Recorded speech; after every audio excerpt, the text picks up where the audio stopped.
Magandang tanghali mga kasari. Update pala tayo dito sa ating pangalawang pisto mga kasari. Ito pala yung Basico Public Market mga kasari.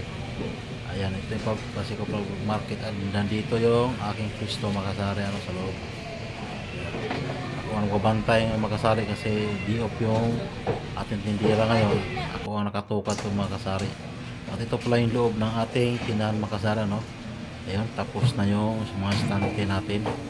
Ayun, maganda na tingnan makasari. Ayun, maganda na yung pagka-arrange ng ating mga stock. Kitang-kita na sa labas.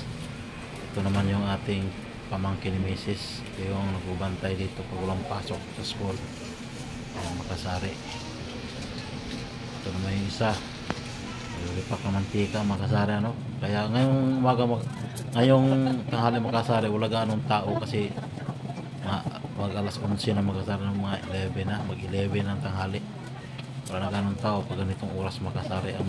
Ang maraming tao dito pagdating ng umaga, tapos hapon makasari bandang alas 4, marami ng tao yan. Pero pag ganitong oras pa isa-isa na lang yan.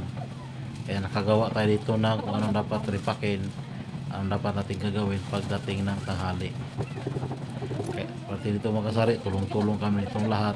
Kung nandito, kung sino nandito, tulong-tulong kami para pagdating ng hapon, pag marami ng customer, nakaready na lahat ng ating mga paninda makasari.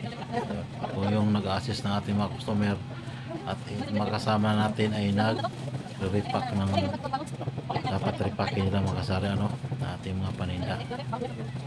Hanggang dito lang muna ating update mga kasari. Kung hindi ka pa naka-like at subscribe, kung bago kang viewers sa aking channel, huwag mo naman kalimutan mag-subscribe at pakilike ka rin para lagi kang updated kung may bago upload. Maraming salamat po. God bless everyone.